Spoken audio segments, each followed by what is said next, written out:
that girl be crazy. Crazy, emotional. Oh my gosh, illogical. I cannot tell you how much this sense of women has kind of been entrained into my world. And not only that, not only was it kind of projected around me that this is how women behave, women are, I was always trying to prove that I'm not like that. Does this sound like you? Have you ever been like that where you were, no, I'm not crazy. I'm not like the crazy ex. I'm not like the crazy person. And so I spent a lot of energy and a lot of time defending being a woman while not wanting to be a woman, while having a female body. But there's actually a lot of aspects of being a lady and being a woman that I love.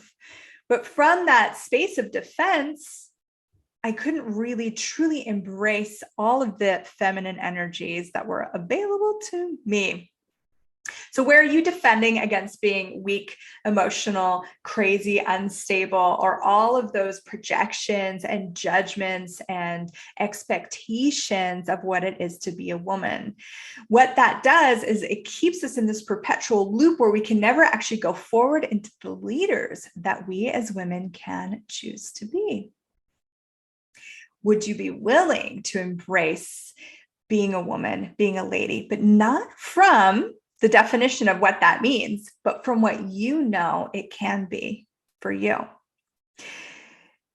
We hear these definitions, right? So there's the crazy, the weak, everything I just said, but there's also, you know, a woman does this, a woman dresses this way, a woman behaves this way. If you're not, then you're masculine. I know growing up, you know, I preferred other like Barbies and dolls. I preferred He-Man and, you know, these powerful kind of toys. And so I was called a tomboy.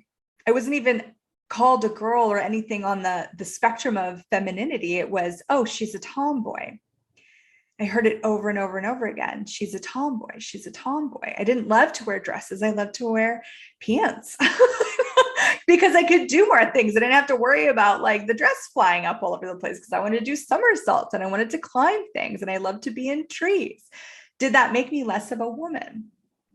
Well, from some society standards, it did. But I don't actually have to align and agree with that or resistant to react to it. I can choose to know what is being a lady for me.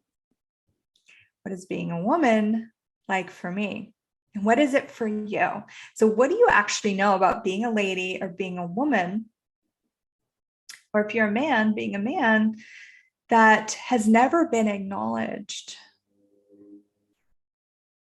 And it is when we're willing to acknowledge that, willing to acknowledge those energies and those awarenesses, not from more defining and redefining ourselves, but from actually being present with these energies, then we can step more into being these glorious leaders of the world. What if you were actually that powerful? What if you actually had that capacity to give to the world by undefining, by getting out of alignment and agreement and resistance and reaction, and being willing to be all energies? So if someone says to you as a lady, you must be on your period because you're acting crazy, that's a form of control. When you step into alignment and agreement, you're right, I'm super hormonal. Or resistance to reaction, it is not that, how dare you? You've given them control.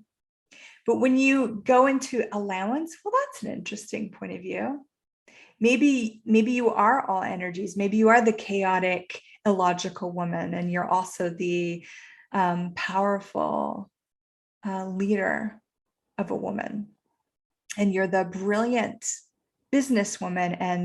And you know, think of all these things. Here in Canada, it's women can't drive, women have no sense of direction, women. What if you didn't know? What if you had no reference point to what it is to be a woman or to be a man? And if you were willing to create yourself with all of those energies in a way that works for you, that, my friend, is being a leader for another possibility on this planet. And I'm grateful for anyone willing to choose that, because I'm ready for some new possibilities on this planet. I hope you are too.